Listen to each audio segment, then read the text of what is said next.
Hello everyone, welcome to note buddy dot in. So ഇന്ന് നമ്മൾ discuss ചെയ്യാൻ പോകുന്നത് നയൻത്ത് സ്റ്റാൻഡേർഡിലെ ഡ്രീംസ് റിയലൈസ്ഡ് എന്ന് പറഞ്ഞിട്ടുള്ള ഒരു ചാപ്റ്റർ ആണ്. ഇതൊരു ആർട്ടിക്കിൾ ആണ്. മഹാദേവ് ദേശായി എന്ന് പറഞ്ഞിട്ടുള്ള ഗാന്ധിജിയുടെ പേഴ്സണൽ സെക്രട്ടറി എഴുതിയിട്ടുള്ള ഒരു ആർട്ടിക്കിൾ ആണ്. ഇതാണ് നമ്മൾ ഇന്ന് പഠിക്കാൻ പോകുന്നത്. ഈ ആർട്ടിക്കിള് ഗാന്ധിജിയെ പറ്റിയിട്ടാണ് ഈ സെക്രട്ടറി എഴുതിയിട്ടുള്ളത്. ദി നേഷൻസ് വോയിസ് എന്ന് പറഞ്ഞിട്ടുള്ള ഗാന്ധിജിന്റെ സ്പീച്ചിന്റെ ഒരു കളക്ഷൻ ഉണ്ട്. ആ ഒരു കളക്ഷനിലെ കുറച്ച് കാര്യങ്ങളും പിന്നെ മഹാദേവ് ദേശായിയും മഹാത്മാഗാന്ധിജിയും കൂടെ ഇംഗ്ലണ്ടിലേക്ക് പോയിട്ടുണ്ടായിരുന്നു. ആ ഒരു സമയത്തുള്ള മഹാദേവ് ദേശായിന്റെ അനുഭവങ്ങളും രണ്ടും കൂടെ കൂട്ടിച്ചേർത്തിട്ടുള്ളതാണ് ഈ ഒരു ഡ്രീംസ് റിയലൈസ്ഡ് എന്ന് പറഞ്ഞിട്ടുള്ള ചാപ്റ്റർ. ഓക്കെ ആണല്ലോ. ഗാന്ധിജി ഇംഗ്ലണ്ട് വിസിറ്റ് ചെയ്ത സമയത്ത് അവിടെ ഒരുപാട് മീറ്റിംഗ്സും കാര്യങ്ങളും അറേഞ്ച് ചെയ്തിട്ടുണ്ടായിരുന്നു. എന്തിനു വേണ്ടിയിട്ടാണ്? ഇദ്ദേഹത്തെ ആദരിക്കാൻ വേണ്ടിയിട്ട്. അതിൽ ഈവൻ ഫ്രാൻസിലെ സ്റ്റുഡൻസും ഉണ്ടായിരുന്നു. അവരും സ്പെഷ്യൽ എന്താ പറയാ സ്വീകരണം എല്ലാം ഒരുക്കിയിട്ടുണ്ടായിരുന്നു. അവര് ഗാന്ധിജിയെ വിളിച്ചിട്ടുള്ളത് the spiritual ambassador of India എന്നാണ്. അത്രയും വാല്യൂ അദ്ദേഹത്തിന് കൽപ്പിക്കുന്നുണ്ടായിരുന്നു. ഓക്കെ ആണല്ലോ. ഗാന്ധിജിയെ പറ്റിയിട്ട് അവർ പറയുന്നത് എന്താന്ന് വെച്ചാല്, ഗാന്ധിജിയാണ് ഈ വെസ്റ്റില് ഒരുപാട് എക്സ്പ്ലോയിറ്റേഷനും കാര്യങ്ങളൊക്കെ അനുഭവിച്ചതാണല്ലോ. ഈ വെസ്റ്റിലേക്കുള്ള ഒരു ലൈറ്റ് കൊണ്ടുവരുന്നത് ഗാന്ധിജിയാണെന്നാണ് പറയുന്നത്. അതുപോലെ തന്നെ യൂറോപ്പിലെ യുദ്ധം കൊണ്ട് തളർന്നിരിക്കുന്ന യൂറോപ്പിന് ഒരു ഹീലിംഗ് ടച്ച് ആണ് ആര് കൊടുക്കുന്നത്? ഗാന്ധിജി കൊടുക്കുന്നതെന്നാണ് അവിടെയുള്ള സ്റ്റുഡൻസ് പറഞ്ഞിട്ടുള്ളത്. ഇതിന് റിപ്ലൈ ആയിട്ട് ഗാന്ധിജി അവരെ എങ്ങനെ അഡ്രസ് ചെയ്തതെന്നറിയോ? Friends and fellow students. Friends എന്ന് പറഞ്ഞാൽ സുഹൃത്തുക്കളെ എൻ്റെ സഹപാഠികളെ എന്ന് വിളിച്ചിട്ടാണ് അഭിസംബോധന ചെയ്യുന്നത്. എന്നിട്ട് ആ ഒരു വേളയിൽ അദ്ദേഹം ഫ്രാൻസിൽ പോയ കാര്യങ്ങളൊക്കെ ഓർമ്മിക്കുന്നുണ്ട്. ഫ്രാൻസിൽ സ്റ്റുഡന്റ് ആയിരിക്കെ, അതായത് 1990 ഗാന്ധി ഒരു സ്റ്റുഡന്റ് ആണ്. ആ ഒരു സമയം അന്ന് പാരീസ് എക്സിബിഷന് പോയതെല്ലാം അദ്ദേഹം ഓർക്കുന്നുണ്ട്. ആ ഒരു സമയത്താണ് അദ്ദേഹം ഫ്രാൻസിന്റെ ട്രഡീഷനും അതുപോലെ ഗ്രേറ്റ് തിങ്കേഴ്സ് ആയിട്ടുള്ള റൂസോ, വിക്ടർ ഹ്യൂഗോ എന്നൊക്കെ പറഞ്ഞിട്ടുള്ള ആളുകളെ പറ്റിയൊക്കെ പഠിക്കുന്നത്. ഇപ്പൊ അദ്ദേഹം ഒരു ഡിഫിക്കൽട്ട് ആയിട്ടുള്ള ഒരു മിഷന് ഇന്ത്യയിൽ സ്റ്റാർട്ട് ചെയ്തിട്ടുണ്ട്. അപ്പോൾ ആ ഒരു ഡിഫിക്കൽട്ട് ടാസ്കിന് ഇവിടുന്ന് കിട്ടുന്ന ഈ ഒരു വാം വെൽക്കം ഉണ്ടല്ലോ, ഭയങ്കരമായിട്ടുള്ള സ്വീകരണമാണ് അല്ലെ. ഈ ഒരു സ്വീകരണം ഭയങ്കരമായിട്ടുള്ള കറേജ് തരുന്നുണ്ട്, ധൈര്യം തരുന്നുണ്ട് എന്ന് പറയാണ്. എന്താണ് ആ ഡിഫിക്കൽട്ട് ആയിട്ടുള്ള മിഷൻ ഇന്ത്യയിൽ? നമുക്ക് എല്ലാവർക്കും അറിയാം അല്ലെ. ആ ഒരു സമയത്ത് ഇന്ത്യക്ക് ഇൻഡിപെൻഡൻസ് വാങ്ങിക്കൊടുക്കുക എന്നുള്ളതാണ് ഗാന്ധിജിയുടെ ഡിഫിക്കൽട്ട് ആയിട്ടുള്ള മിഷൻ. ഓക്കെ, ഇതാണ് ഫസ്റ്റ് പാരഗ്രാഫിൽ. ഇനി നമുക്ക് സെക്കൻഡ് പാരഗ്രാഫ് നോക്കാം. ഗാന്ധിജി അവിടെയുള്ള യൂത്തിന്റെ അടുത്ത് നോൺ വയലൻസിനെ പറ്റിയിട്ടാണ് സംസാരിച്ചിട്ടുള്ളത്. പിന്നെ അതായത് നോൺ വയലൻസ് എന്ന് പറഞ്ഞാൽ നമുക്കറിയാം ഗാന്ധിജി ഏറ്റവും കൂടുതൽ വാല്യൂ കൊടുത്തിട്ടുള്ള ഒരു കാര്യമാണ് നോൺ വയലൻസ്. അദ്ദേഹം എക്സ്പ്ലെയിൻ ചെയ്യുന്നത് നോൺ വയലൻസ് എന്ന് പറയുന്നത് വീക്ക് ആയിട്ടുള്ള ആൾക്കാർക്ക് ഒരിക്കലും കഴിയില്ല, പക്ഷെ അത് ഏറ്റവും സ്ട്രോങ്ങസ്റ്റ് ആയിട്ടുള്ള ആൾക്കാർക്ക് അത് പറ്റുള്ളൂ എന്ന്. അതായത് നോൺ വയലൻസ്, നമ്മൾ വിചാരിക്കും വയലൻസ് അല്ലേ ശരിക്കും എല്ലാവർക്കും പറ്റാത്തതെന്ന്, പക്ഷെ അല്ല. നോൺ വയലൻസ് ആണ് വയലൻസ്. അതായത് ഒരാൾ നമ്മളെ ഉപദ്രവിച്ചാൽ നമുക്ക് പെട്ടെന്ന് വയലന്റ് ആയിട്ട് തിരിച്ച് അടിക്കാൻ പറ്റും. പക്ഷെ അത് ഭയങ്കരമായിട്ട് ക്ഷമിച്ച് അത്രയും സ്ട്രോങ് ആയിട്ടുള്ള ആൾക്കേ നോൺ വയലന്റ് ആയിട്ട് ബിഹേവ് ചെയ്യാൻ പറ്റുള്ളൂ എന്നാണ് ഗാന്ധിജി പറയുന്നത്. ഈ സ്ട്രെങ്ത് എന്ന് പറഞ്ഞാൽ മസിൽസ് വെച്ചിട്ട് മാത്രമല്ല മീൻ ചെയ്യുന്നത്. അതെങ്ങനെയാണ്? ഒരു സ്ട്രോങ് ഹാർട്ട് വേണം എന്നാണ് ഇദ്ദേഹം പറയുന്നത്. ആർക്ക് വേണമെങ്കിലും തിരിച്ച് ഫൈറ്റ് ചെയ്യാം, പക്ഷെ ഭയങ്കര ബ്രേവ് ആയിട്ടുള്ള ആൾക്കാർക്ക് ഇങ്ങോട്ടേക്ക് എന്ത് വന്നാലും സ്ട്രോങ് ആയിട്ട് പിടിച്ചു നിൽക്കാൻ പറ്റുള്ളൂ എന്നാണ് പറയുന്നത്.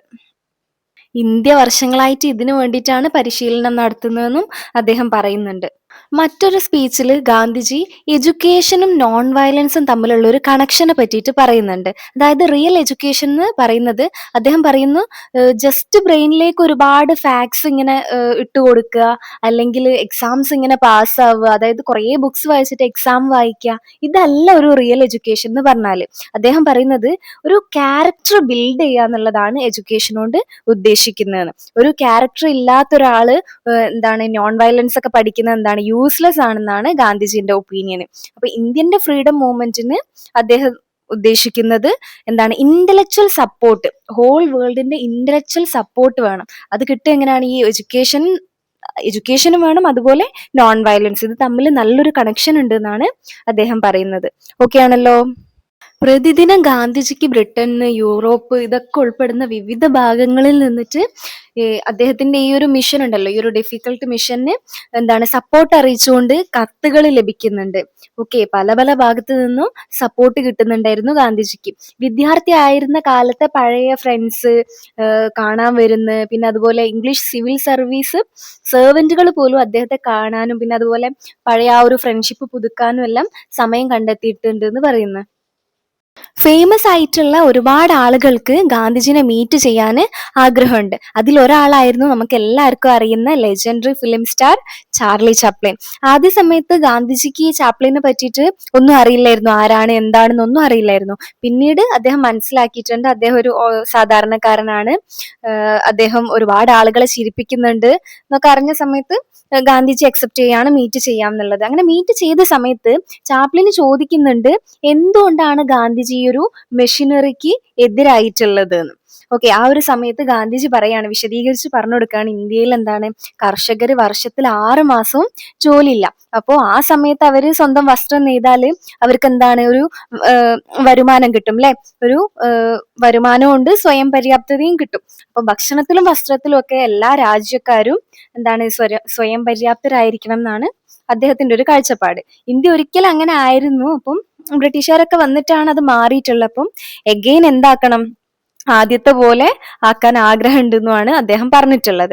ഓക്കെ ആണല്ലോ. ഈ വുമൺ ഓർഗനൈസേഷൻസും ഗാന്ധിജിയെ സംസാരിക്കാൻ വേണ്ടിയിട്ട് ക്ഷണിച്ചിട്ടുണ്ടായിരുന്നു. അപ്പോൾ വുമൺസ് ഇന്ത്യ കൗൺസിൽ സംഘടിപ്പിച്ചിട്ടുള്ള മൊർലി കോളേജ് ഹാളിലെ യോഗത്തിൽ വെച്ചിട്ട് ഗാന്ധിജി ഇന്ത്യയിലെ സ്ത്രീകളെ കുറിച്ചിട്ട് കുറെ ആൾക്കാർക്ക് തെറ്റായിട്ടുള്ള കുറെ ധാരണകൾ ഉണ്ടായിരുന്നു. അവര് ഇങ്ങനെ ഭയങ്കരമായിട്ട് പാർട്ടിസിപ്പേറ്റ് ചെയ്യുന്ന ആൾക്കാരെല്ലാം എന്നൊക്കെ ഉള്ള ഒരു തെറ്റായിട്ടുള്ള കുറച്ച് ധാരണകൾ ഉണ്ടായിരുന്നു. അതൊക്കെ അവരെന്ത് ചെയ്തിട്ടുണ്ട്, ഗാന്ധിജി തിരുത്തിയിട്ടുണ്ട്.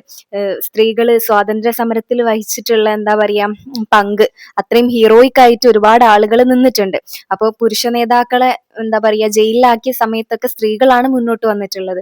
അതുപോലെ പ്രസ്ഥാനങ്ങളൊക്കെ നയിച്ചിട്ടുണ്ട്. അങ്ങനെ ഒരുപാട് കാര്യങ്ങൾ സ്ത്രീകൾ ചെയ്തിട്ടുണ്ട്. സ്ത്രീകള് ഘോഷയാത്രകളിലൊക്കെ പങ്കെടുത്തിട്ടുണ്ട്. അതുപോലെ അനീതിയായിട്ടുള്ള നിയമങ്ങൾ ലംഘിച്ചിട്ടുണ്ട്.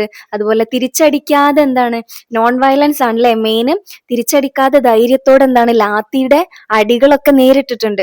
അത്രയും കാര്യങ്ങളൊക്കെ ഈ വുമൺ ചെയ്തിട്ടുണ്ട് എന്നാണ് അദ്ദേഹം പറഞ്ഞിട്ടുള്ളത്. ഇന്ത്യയിലെ കാര്യങ്ങളാണ് കേട്ടോ പറയുന്നത്. പ്രശസ്തയായിട്ടുള്ള വിദ്യാഭ്യാസമുള്ള സരോജിനി നായിഡു, നമ്മൾ സോഷ്യലൊക്കെ പഠിച്ചിട്ടുള്ള ആളാ അല്ലെ, അങ്ങനെയുള്ള ആളുകൾ മാത്രമല്ല, അക്ഷരം അറിയാത്ത, അതായത് എഡ്യൂക്കേഷൻ ഒക്കെ കുറവുള്ള ഒരുപാട് സ്ത്രീകൾ എന്താണ് ഇതിൽ വന്നിട്ടുണ്ട്. അവര് ലാത്തിയുടെ അടി കൊണ്ടിട്ടുണ്ട്, തലയിൽ രക്തം വാർന്നുകൊണ്ട് നിന്നിട്ടുണ്ട്. ആ ഒരു സമയത്തും അവര് ബാക്കിയുള്ളവരോട് പറയുന്നത് എന്താണ്, ആരും ഇവിടുന്ന് അനങ്ങരുത്, നമ്മൾ ഉറച്ചു നിൽക്കണം എന്നൊക്കെ പറഞ്ഞ അത്രയും ബ്രേവ് ആയിട്ടുള്ള സ്ത്രീകളുണ്ട് നമ്മളെ ഇന്ത്യയിൽ എന്നാണ് അദ്ദേഹം പറഞ്ഞിട്ടുള്ളത്. ഗാന്ധിജിക്ക് നമ്മളെ സ്വാതന്ത്ര്യത്തെ പറ്റിയിട്ട് വ്യക്തമായിട്ടുള്ള നിലപാടുണ്ടായിരുന്നു. എന്താണ് നിലപാട്?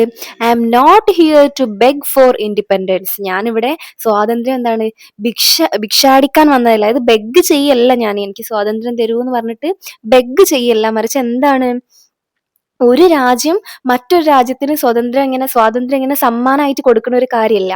ഇന്ത്യ ഒരു ബ്രിട്ടീഷുകാരനും ഭരിക്കാൻ താല്പര്യമില്ലാത്തത് വരെ എന്താണ് നമ്മൾ ഫൈറ്റ് ചെയ്തുകൊണ്ടേയിരിക്കും, ത്യാഗം ചെയ്തുകൊണ്ടേയിരിക്കും എന്ന് പറയണം. അതായത് ബ്രിട്ടീഷുകാർക്ക് മടുത്തിട്ട് അവരിവിടുന്ന് പോകണം, അല്ലാതെ ബ്രിട്ടീഷുകാരിങ്ങനെ എന്താ പറയാ ഓക്കെ കുറേ ചോദിച്ചതല്ലേ തരാമെന്ന് പറഞ്ഞിട്ടുള്ള ആ ഒരു കോൺസെപ്റ്റ് അല്ലായിരുന്നു ഗാന്ധിജിക്ക്. ഗാന്ധിജിന്റെ കോൺസെപ്റ്റ് എന്ന് പറഞ്ഞാല് ബ്രിട്ടീഷുകാർക്ക് ഇവിടെ താല്പര്യം ഇല്ലാത്തത് വരെ അവരെന്ത് ചെയ്യും, ഫൈറ്റ് ചെയ്യും എന്നാണ് ഗാന്ധിജി പറഞ്ഞിട്ടുള്ളത്. റൗണ്ട് ടേബിൾ കോൺഫറൻസിൽ ഫെഡറൽ സ്ട്രക്ചർ കമ്മിറ്റിയിൽ ഗാന്ധിജി പറയുന്നുണ്ട് അദ്ദേഹത്തിന്റെ സ്വപ്നത്തിനെ പറ്റിയിട്ട്. എന്താണ്, ഇന്ത്യക്ക് സ്വാതന്ത്ര്യം ലഭിക്കണം, അത് മറ്റൊരാളെ എന്താണ് ചൂഷണം ചെയ്യാൻ വേണ്ടിയിട്ടല്ല, ആരെയും അടിച്ചമർത്താതെ ജീവിക്കാൻ വേണ്ടിയിട്ടാണെന്ന് ഗാന്ധിജി പറയുന്നുണ്ട്.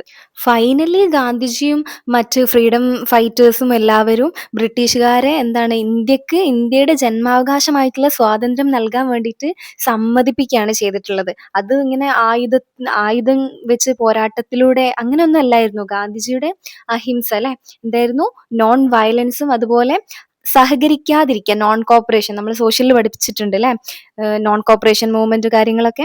സോ ഗാന്ധിജിന്റെ അഹിംസയും ഈ നോൺ കോപ്പറേഷനും ഒക്കെ ഉൾക്കൊള്ളുന്ന എന്താണ് അത്രയും പവർഫുൾ ആയിട്ടുള്ള മാർഗത്തിലൂടെയാണ് ഈ ഒരു ഇൻഡിപെൻഡൻസ് സ്വാതന്ത്ര്യം നമുക്ക് കിട്ടിയിട്ടുള്ളത്.